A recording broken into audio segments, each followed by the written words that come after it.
A continuación, la corrupción.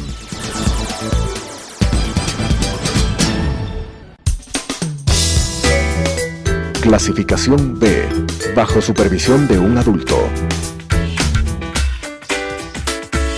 Son de exclusiva responsabilidad de sus autores y de quienes intervienen en ellos.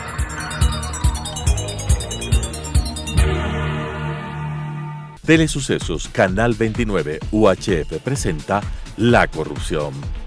La corrupción es una asociación para delinquir entre corruptor y corruptos. ¿Podemos seguir siendo complacientes frente a este flagelo? Con la conducción de Freddy Bravo. La corrupción. ¿Qué tal, amigos? Qué gusto estar con ustedes. Hace pocas horas el Consejo de Participación Ciudadana resolvió condecorar al señor Isa. Bueno, las condecoraciones que ellos resuelvan como un ente público pagado con fondos públicos, es decir, de los impuestos de la gente y las contribuciones por diferentes vías. Digo, un ente público del Estado, pagado por fondos públicos, vuelvo y repito, condecora al señor Leonidas Isa. A ver, ¿alguien no está claro que Leonidas Isa es uno de los arietes de la pretensión y del pretendido golpe de Estado en octubre? No, o sea, o es que hay que adherir a lo que él dice, que es el pueblo. ¿Cómo así pues hablan a nombre del pueblo? ¿Quién les dio esa prerrogativa? No estamos claros que está determinado el costo del vandalismo dirigido por, entre ellos, en la dirigencia del señor Isa, 850 millones de dólares. Y bueno, pues, hay instituciones de salud que no tienen recursos para comprar unas gasas. Dicen los médicos, dicen desde los hospitales. Claro, también pues como hace pocas horas también en la ciudad de Cuenca, si no me equivoco, encontraron las bodegas clandestinas del IES caducando medicinas. ¿Qué les parece? Pero es que son idénticos los unos y los otros. Condecoraron por alguien que estuvo liderando la destrucción de la ciudad de Quito. Y si hubiese sido de cualquier otro sector y rincón de la patria, la misma reacción deberíamos tener, pues. Si recordamos que está casi destruido el edificio de la Contraloría General del Estado y sus enseres, computadoras, muebles, escritorios, etcétera, etcétera, etcétera. Hemos perdido la capacidad de reacción frente a estos hechos. Debe llenarlos, por supuesto, no solo al individuo objeto de la condecoración, sino a sus mentores, por supuesto. Pero esto quiero vincularlo porque además como que se pierde la perspectiva de ver la realidad que la sociedad ecuatoriana vive. Es casi una especie de día a día escuchar a algunos sabios, entre comillas, de la imparcialidad en medios de comunicación que dicen hacer oposición al correísmo, pero finalmente lo promueven. Yo no sé si es transado esto. No sé. No sé si es parte de, si es una estrategia. Ustedes saben un poco de eso, ustedes conocen, estimados amigos, esa política comunicacional o esa estrategia comunicacional de las menciones. ¿A qué me quiero referir? Que en un programa de toros, por decir algo, de pronto se refieren o hacen mención de un ciudadano y dice, este toro que ha sido indultado, porque tiene mucha bravura, mucha raza, mucha casta. Yo no soy experto en estos temas taurinos, estoy repitiendo lo que he escuchado de repente. Dice, más o menos se parece a fulano de tal por su estructura, por su forma de ser, por su frontalidad. Es una mención. Es una mención que quien la consume puede incluso sentirse atraído por la mención. Digo entonces, o mejor dicho, voy a precisar lo que quiero decir. Escucho por ahí decir, el correísmo tiene 25% del voto del Ecuador. ¿Cómo así, pues? Pero a ver, ¿quién les ha dicho eso? ¿Dónde está? ¿En qué biblioteca? ¿En qué batería está guardado? ¿Dónde existe esa realidad? Ah, es que tiene que ver con las últimas elecciones. A ver, la elección de alcalde con la elección de asambleísta o de diputado, con la de concejal o de consejeros como habían antes, y ojalá algún día y pronto, retornemos a los consejeros provinciales para que fiscalicen a los prefectos. Caso contrario, los alcaldes están comprometidos por un quintal de cemento. Continúo. ¿Qué tiene que ver un proceso electoral con otro? Nada, en lo absoluto.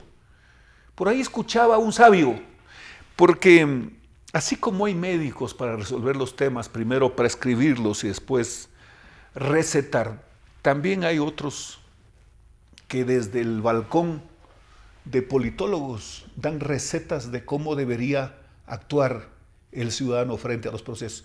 Y resulta que algunos de ellos toda la vida se equivocan, siempre. Porque de no ser así y ser una especie de gurús, ellos mismos serían candidatos. Pues. Es que yo escucho decir, tiene 30% de correísmo. Eso quiere decir que el robo pero funciona. Robo, sí señor, pero hago. Ah, entonces eso funciona. Porque ¿cuál es pues la justificación a decir de ellos? De que Correa hizo obras. Robo, pero hago. No señor. Yo no creo que el pueblo ecuatoriano esté en esa onda o en ese patín. No creo. Usted, señora, usted, amigo, usted, joven, ¿ustedes justificarían a un funcionario que le diga, ¿sabes qué? Me robé unos dólares, pero te hice una cancha. Pues. ¿Ustedes no creen que reaccionarían sacándose el látigo? Por supuesto que sí, pues. Es obvio, está en nuestra naturaleza el que nos repugne el tema. Pues hay gente que lo hace y lo repugna. O sea, hacen el papel de cínicos, pero no aceptan que son corruptos, pues. Por Dios, pues. Entonces, decir que el correísmo es el protagonista en las próximas elecciones, a mí me da la impresión, estoy sospechando de que esto no es así tan sencillo, de que algo hay. No, tampoco quiero hacer el papel de que no quiero ver la realidad, que no pongo los pies sobre la tierra. No, señor. No, señor, no es así. Pero es que es evidente la reacción de la gente frente a lo que ha ocurrido en el país, particularmente en los asaltos y los robos del correísmo. Vean ustedes, el señor Alexis Mera, quien dicho sea de paso, obra del proceso, que recibió algo así como $360,000 en efectivo de coimas para repartir para la campaña de Alianza País. Alianza País debería ser una mala palabra en materia electoral. Y a propósito, es el mismo caso. Es el mismo caso. El señor Correa a este momento, una vez que ha pasado el juicio político y que tuvo el desenlace que sabemos, porque no me explico por qué no fueron a la asamblea si parecía que no tenían los votos. Pero bueno, está pidiendo que se incorpore en el proceso el informe del Consejo Nacional Electoral que le dio un certificado de buena conducta, cuando de por medio hay un juicio y que se inicie el 10 de febrero, el próximo día lunes, la audiencia de juicio, ya para el juzgamiento. Entonces dice, ¿cómo es pues que me están sentenciando o que me han procesado? Para decirlo medio técnicamente en el momento de, ¿cómo es pues que me han procesado? Pues si el órgano electoral dice que yo soy un angelito. Fíjense ustedes el fiasco para el Consejo Electoral que podría ocurrirle con los resultados que podrían venir.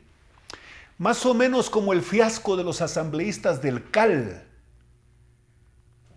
los que se iniciaron ahora en el año 2017, en mayo.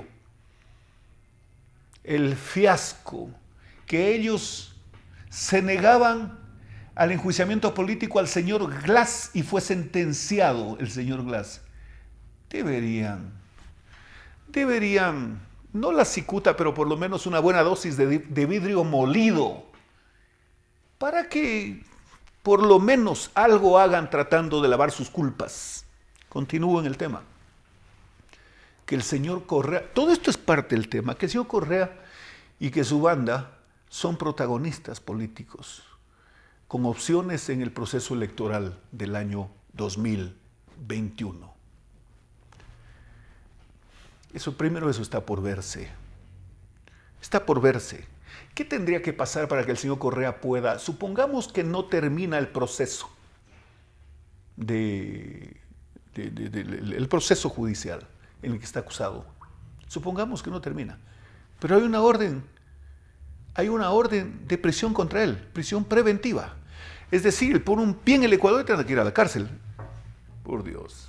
¿Sabe cuándo va a ir? Nunca. Segundo, hay otro proceso en marcha, el caso Singue.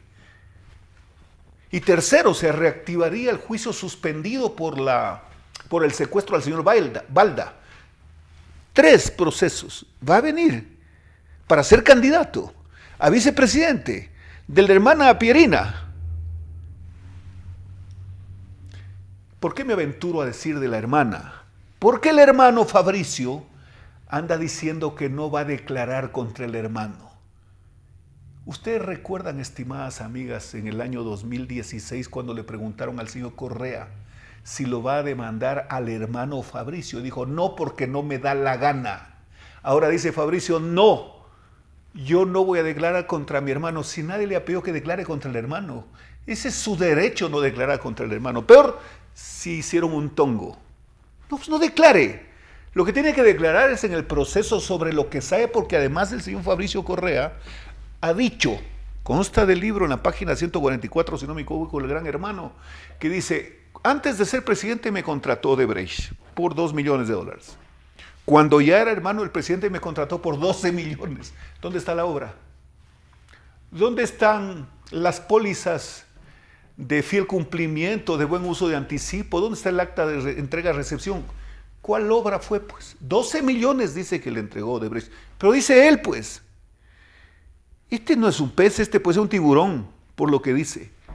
Y si el pez paga por su propia boca, el tiburón ha de ser mucho mayor, pues el riesgo de que le estalle una bomba por decir tantas cosas en esa incontinencia verbal nociva. Solo para terminar el capítulo, entonces, quiere decir que si el señor Correa sigue siendo un actor importante, yo no estoy discutiendo ese tema, que puede ser un actor de la vida política. Sí, claro, por supuesto. Sí, por supuesto, pero en su momento Hitler era un actor, ¿sí o no? ¿Y cuál fue el desenlace? Mussolini era un actor, claro. ¿Cuál fue el desenlace? Pero lo último sobre este tema. He escuchado a varios voceros políticos, dirigentes, líderes, ¿cómo se llama? Una cantaleta, perdónenme el término. Yo digo, discúlpenme ustedes que me escuchan, no me refiero a quienes estoy pretendiendo aludir. Dicen, al señor Correa hay que ganarle en las urnas. ¿Qué cosas? No, señor, no porque sea inganable. No por eso. No, pues. Los que están procesados por delincuentes tienen que primero ganar la batalla jurídica, pues.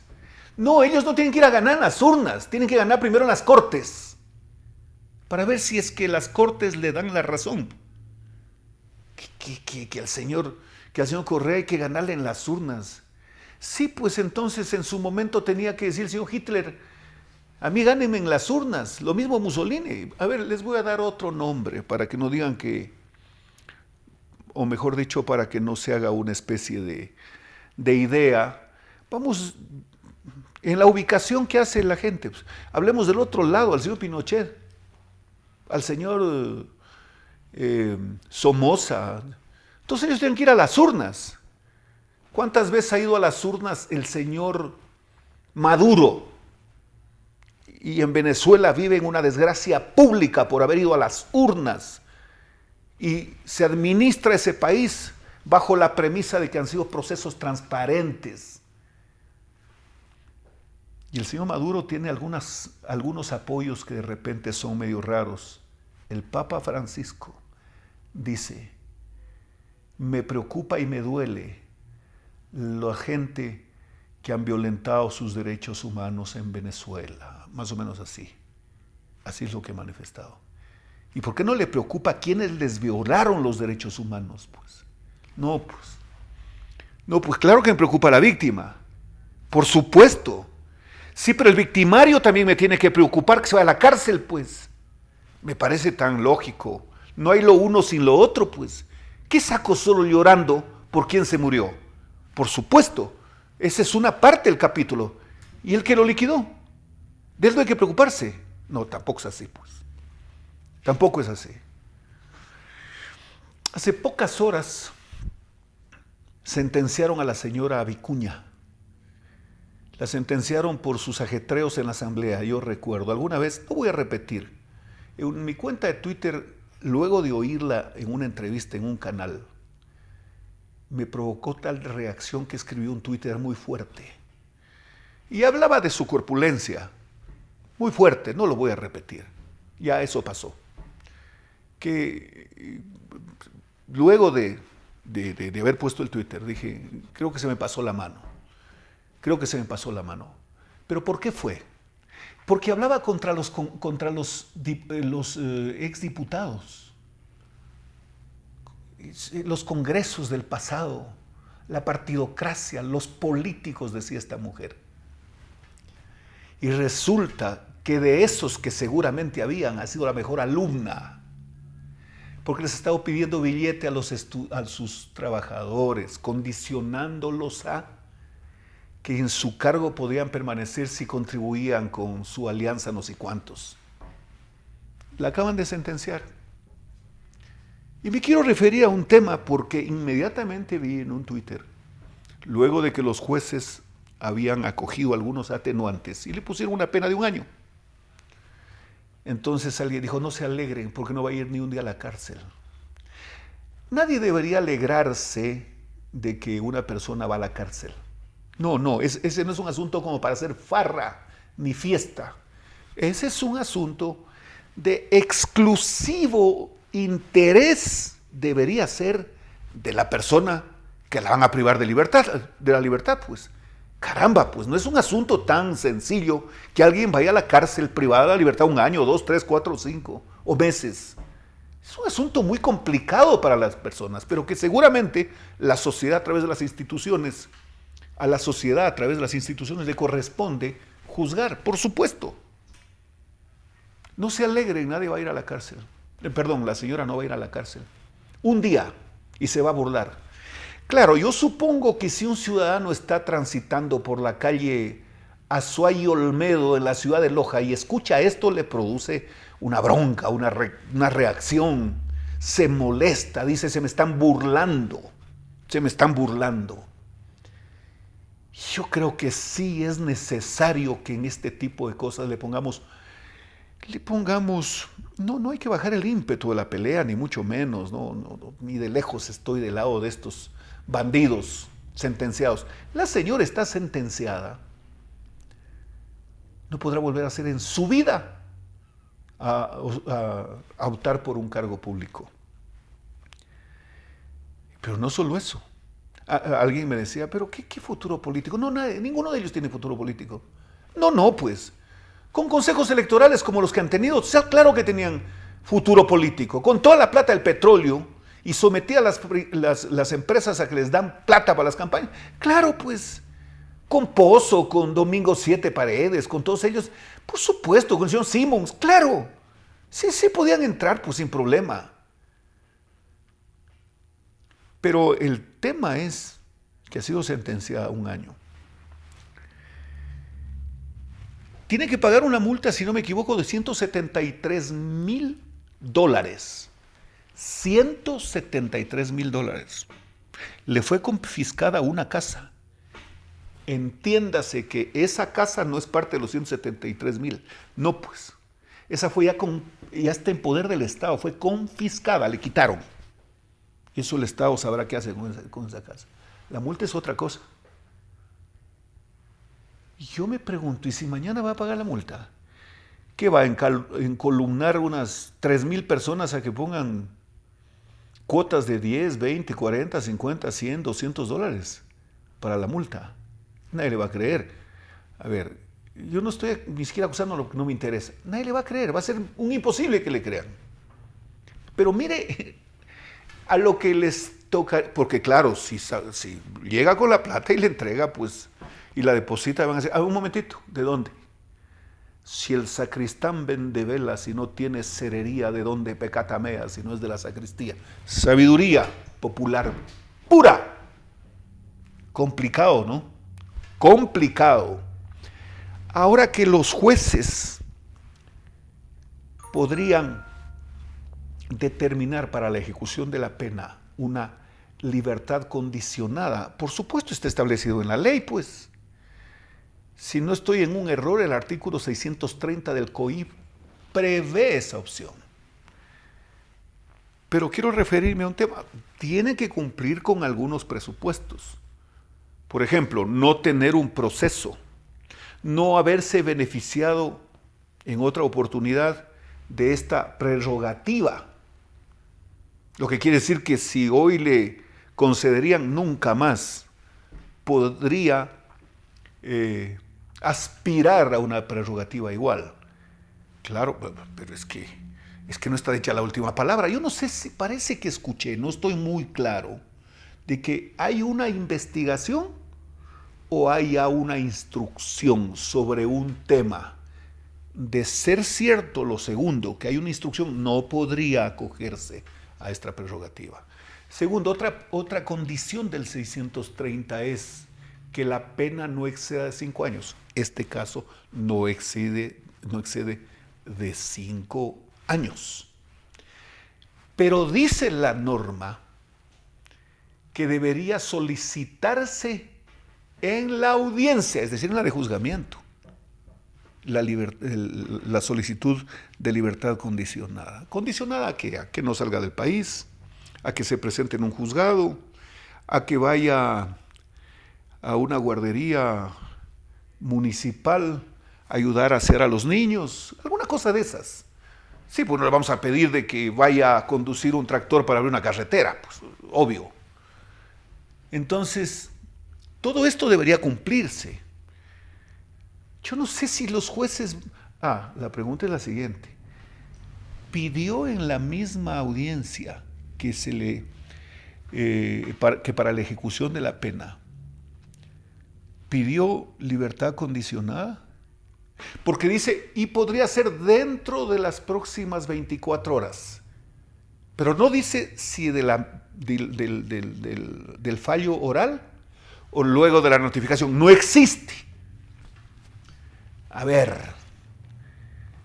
podrán pretender a una trampa técnica, es decir, que busquen una interpretación de un superior internacional en el sentido de que podía pedir luego de notificada por escrito la sentencia, el fallo.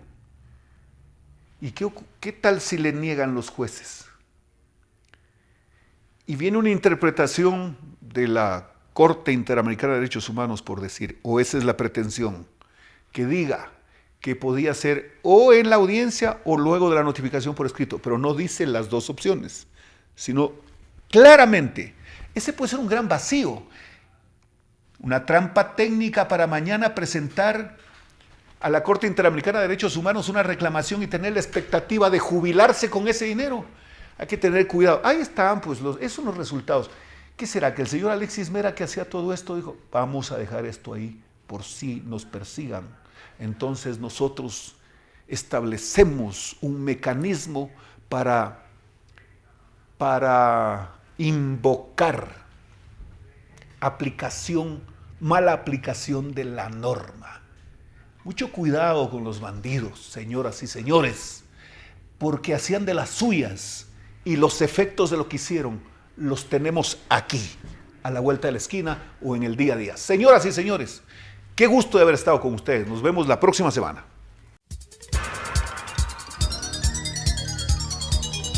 Las opiniones vertidas en este espacio por la producción y dirección del programa son de exclusiva responsabilidad de sus autores y de quienes intervienen en ellos.